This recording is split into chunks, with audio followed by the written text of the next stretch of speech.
Oh, tapi kan kita nanti bisa cari duitnya lebih banyak di masa depan. Iya betul, untuk orang bodoh ya. Kita beli obligasi ini, sisanya dana darurat, itu lu goblok dan jadi miskin terus seumur hidup lu. Nah, terus 3 juta pakai senang-senang 22 juta lu tabung. Itu formula orang tolol, makanya miskin semua yang ngajarin itu. Karyawan, uang lu justru stabil bukan fluktuatif. Kayak begini. Patah cover gua, enggak apa-apa. Ini pendapatan lu kalau karyawan ya.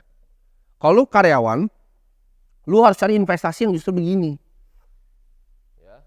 Jangan lu cari investasi yang begini lagi, bos. Lu karyawan, lu tabungnya di sini. Gembel lu pasti seumur hidup. Oke, teman-teman semua, di video kali ini gue akan ngajarin kalian step by step gimana caranya kalian bisa keluar dari yang namanya kemiskinan. Beneran, jadi sini gue mau ngajarin ilmu ya, buat kalian yang mau belajar gimana caranya kalian bisa keluar dari kemiskinan.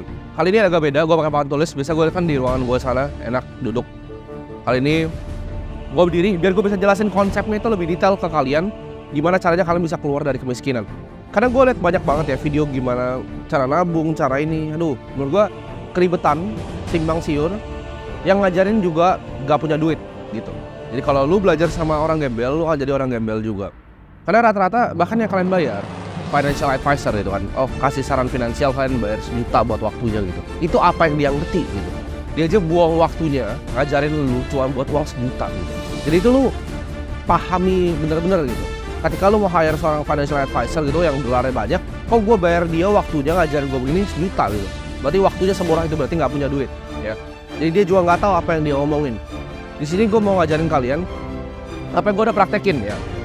Gue praktekin itu nggak cuma dari uang 1 juta jadi 10 juta, uang 10 juta jadi 100 juta, uang 100 jadi 10 M ya. Tapi dari gimana caranya gue dari uang awal gue punya 2 juta sampai sekarang di ratusan miliar. Gue akan kasih kalian ya sangat detail. Lu nggak perlu video lain, lu cuma perlu nonton satu video ini. Karena ini udah cukup detail untuk kalian bisa paham. Nah, yang pertama ya, kita harus belajar tentang yang namanya human capital dan juga financial capital. Apa itu human capital?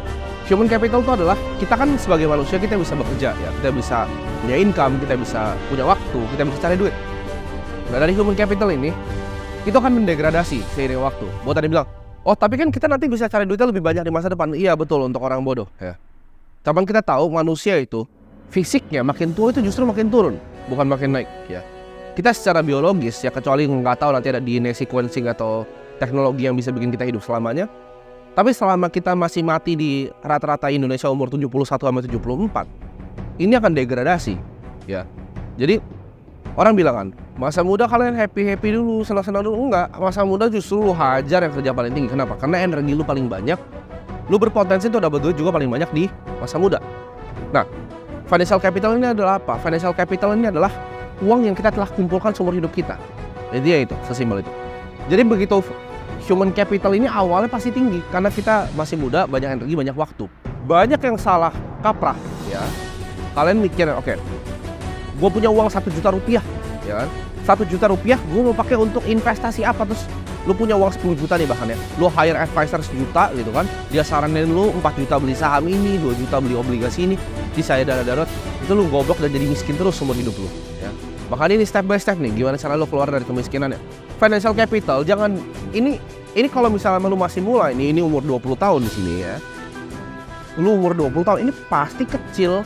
Jadi kalau lu cuma punya uang 1 juta, jangan fokus sama investasi ya. Fokus yang namanya, ini gue jelasin, namanya savings rate ya. Savings rate ini apa ya teman-teman? Savings rate ini gue tulis S di sini ya. Rumusnya sangat sederhana, tapi ini rumus yang lo harus ingat ya. Ini pokoknya uang di atas ini ya, biar gampang formulanya. Itu adalah uang yang lo tabung. Uang yang lo bisa tabung berapa? Misalnya lu bisa tabung uang 5 juta ya, 5 juta setiap bulan. Total income lu berapa? Total income lu taruh di bawah 20 juta ya, 20 juta. Nah, S-nya berapa ya? 5 juta dibagi 20 ya. Jadi lu dapat savings rate-nya 25%. Nah, ini bagus atau enggak? Bagus untuk orang rata-rata ya.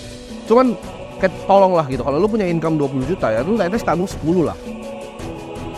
Ini 25. Nah, makanya balik lagi kan, orang selalu bilang, financial advisor selalu bilang, oh kalian targetin 10% yang kalian tabung dari kalian punya ini ya. Terus pakai acara lah 50, 30, 20. Nggak perlu 50, 30, 20 itu semua nggak ada yang penting ya. 50 untuk biaya hidup. Terus nih dia aja apa? 50, 30, 20 ya kan. 50 itu dipakai untuk biaya hidup. 30% dipakai untuk gaya hidup bahkan kan. Untuk senang-senang 20% ditabung. Sekarang gue tanya lo, kalau income lu 1 miliar per bulan, 500 juta lu pakai buat apa di Indonesia? Nah, terus 300 juta pakai senang-senang 22 juta lu tabung.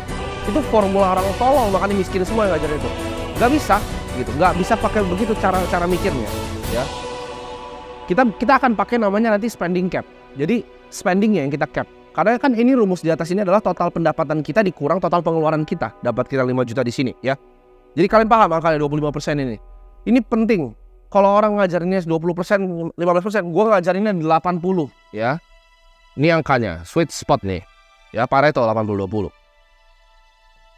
80% bare minimum. Lu kalau mau dengerin omongan gue mau jadi kaya, bare minimum. Kenapa? Karena begitu human capital kita lagi tinggi, kita harus tembak semuanya ke bawah.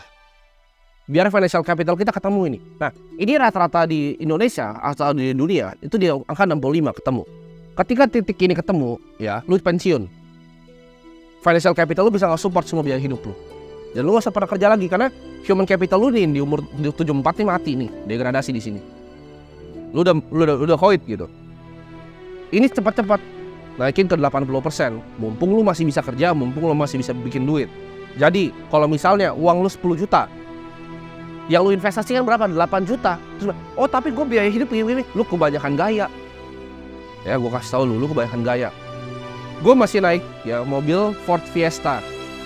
Rekening gue isinya miliaran bos. Ya. Orang kayak anak-anak seumuran gue itu umur 18 tahun, ya 19 tahun. Itu pasti udah aneh-aneh langsung ganti. Ya. Gue bahkan beli Audi aja mobil gue itu di saat aset gue udah berlebih. Ya. Bahkan di saat aset gue udah hampir puluhan miliar, gue baru beli Porsche Cayman. Gitu. Jadi gue nggak tiba-tiba langsung beli barang. Ya. Mungkin banyak yang kira gue spendingnya banyak. Kenapa? Karena gue udah nyampe di sini bos. Setelah gue mau spending apa juga uang gue udah gak bisa habis gitu. Gue udah bisa pensiun bahkan ya. Gue gak usah bikin video-video gini ngajarin anak kayak kalian gitu. Gak penting buat gue. Kita balik lagi 80% ini capnya ya. Terserah lu mau dengerin atau enggak. Cuma lu percaya gue angkanya itu sweet spotnya 80. Apapun yang lu bikin lu tabung 80%. Oke? Ketika nanti lu degradasi, harusnya lu udah kena titik ini.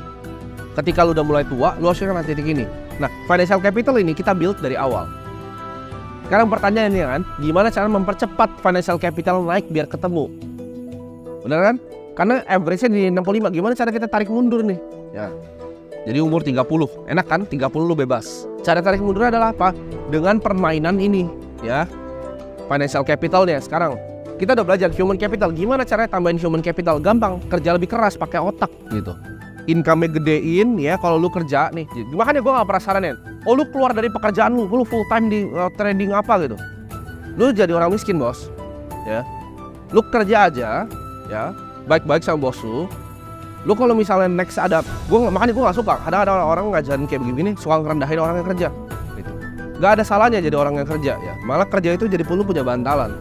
Lu kerja ya kan, lu kerja yang bener, lu cari side hustle, lu jualan barang kayak, lu bikin apa kayak di samping ya. Jangan samain financial capital sebagai human capital. Ini orang banyak yang tolol gitu ya. Ini dua hal berbeda. Human capital lu pisahin, financial capital lu pisahin. Nah sekarang gimana cara kita grow financial capital? Karena human capital lu cari udah banyak lah. Itu intinya satu. Kalau human capital tuh cuma satu, kata-katanya skill nih. Nah dah, lu miskin, lu gak punya skill ya, lu gak penting berarti. Lu mau naikin level misalnya duit lu, ya lu naikin levelnya. Misalnya di sini ada kamera itu kan, lu mau naikin level lu, yang naikin skill videografinya gitu kan. Simple. Hidup itu cuma skill. Literal cuma skill ya. Makin tinggi skill lu ya lu makin besar dapat uang. Nah kalau financial capital ini orang yang banyak buyar ya kan, disuruh tabung dana darurat dulu, disuruh beli asuransi dan lain-lain ya. Nanti itu gue bisa buka panjang dan lebar ya tentang itu semua, teman bukan di video ini. Tapi nanti gue akan sharing. Ada beberapa jebakan yang akan bikin kalian gak akan grow ini ya. Karena jadi kalau kalian pernah cari-cari ya, ada di salah satu materi CFA level 3, yaitu ada konsep yang namanya single concentrated asset class position. Artinya apa? Satu posisi yang sangat terkonsentrasi. Jadi kalau lu mau bikin kekayaan, lu boleh diversifikasi. Jadi orang banyak yang salah nih, mereka diversifikasi pas masih 10 juta gitu. 5 juta ditaruh di saham, ya kan? 2 juta ditaruh misalnya di Bitcoin, 3 juta ditaruh di reksadana pasar uang. Duit lu 10 juta bos, apa yang lu mau diversifikasi? Itu hilang semua juga, lu cari besok bisa gitu. Lu coba pikir pakai otak deh. Lu apa yang lu mau diversifikasi, uang lu cuma 10 juta, 100 juta, apa yang lu mau diversifikasi? Itu hilang juga masuk got juga, gue gak tahu gitu uang 100 juta. Jadi nggak ada yang perlu diversifikasi di uang 100 juta. Kalau uang lu sini 1 triliun ya silakan. Nah, lu mau bikin apa, kayak lu bikin restoran, kayak lu mau bikin tempat biliar, itu suka-suka lu gitu. Cuman kalau misalnya uang lu masih di sini, nggak ada gunanya diversifikasi. Single concentrated asset class position. Nah, aset class kita bahas aja nih. Anggap yang ini expected risk, ini potensi returnnya, ini resikonya deh makin besar, ini return makin besar. Makin muda umur lu, ya, lu mainnya di mana? Ini cash, bonds, property, saham, kripto, main di mana? Ayo, pikir coba main di mana? Ini resiko, ekspektasi resiko, potensi return. Gue udah bilang, harga untuk jadi kaya, ya, harga untuk jadi kaya adalah berani mengambil resiko. Jadi, mentok dong. Harga jadi kaya resiko. Masa lu mau kaya tanpa resiko? Ya lu pegang cash aja sini di bank, lu kena inflasi. Cuman apa yang terjadi dengan lu pegang cash kan? Gue udah buktiin di banyak video gue kan, ya. Bahkan gue udah tuntun kalian untuk grow financial capital. Yang gue lakukan tuh gue bantu kalian grow financial capital yang biar cepet naik sini nih, naik sini. Biar gak gembel-gembel amat hidupnya. Ambilnya di sini, paling pojok, ya. Single concentrated di sini. Semua dari sini lu tembak sini, ya. Jangan mikir kebanyakan. Gue udah kasih blueprintnya nih, game plan-nya. Lu mau keluar dari kemiskinan lu ngikutinin, pasti keluar lu dari kemiskinan. Kalau dia ngajar, oh lu 10 juta lu taruh sini, ya, terus lu nanti punya 2 miliar, 400 juta lu pakai untuk cicil buat beli properti kos-kosan, lu pasti jadi gembel aja. Sama kayak semua orang yang bikin itu gembel. Gak ada satu orang kaya pun yang gue lihat, oh gue mau investasi 1000 kos-kosan, gak ada. Mereka bangun gedung, ya, mereka gak bangun gedung kantor kayak gini, disewain lantainya. Gak ada yang mau main kos-kosan orang-orang beneran kaya. Mereka bikinnya SCBD, mereka bikinnya PIK 2, dikeruk laut jadi tanah. Itu permainannya, bukan bikin kos-kosan ya. Tapi itu buat lain cerita ya. Intinya, lu lupain semua ini ya. Mau obligasi, properti, memang ini resiko paling tinggi, tapi lu masih muda, what's there to lose gitu loh. Karena bukan seberapa keras kita kadang mendayung gitu, tapi kapal lu naik apa sih? Kalau lu kapalnya bolong, lu bikas. Hah? Lu mau dayung pakai sampai tangan lu juga, mau dayung lu sampai lu ember-ember keluarin air, lu bakal tenggelam juga gitu. Tapi kalau naik speedboat di sini kan enak. Kenapa gue cepet sini? Gue naik speedboat bos. Apalagi lu yang karyawan ya kan, karyawan gitu. Uang lu fluktuatif nih. Uang lu tuh begini nih. Sorry, karyawan, uang lu justru stabil bukan fluktuatif. Kayak begini. Patah kapur gua, nggak apa-apa. Ini pendapatan lu kalau karyawan, ya. Kalau lu karyawan, lu harus cari investasi yang justru begini. Jangan lu cari investasi yang begini lagi, bos. Lu karyawan, lu tabungnya di sini. Gembel lu pasti seumur hidup. Tapi kalau lu cari yang ujung sini, kestabilannya cari dari gaji. Baru investasi ya lu mainin begini. Karena kenapa? Lu bisa ngambil drawdown ketika dia turun, lu bisa tembak ke bawah karena lu punya. Nah, makanya kalau lu bilang, oh gue bisa jadi full time trader, yes, ya itu mungkin 1% gitu kan, ya 1% bisa gitu. Tapi 99% yang lain gagal. Kalau lu merasa lu spesial itu, lu sejago itu, monggo. Tapi kalau full time trader masuknya kemana? Itu masuk tetap ke skill, human capital. Jangan salah, ya.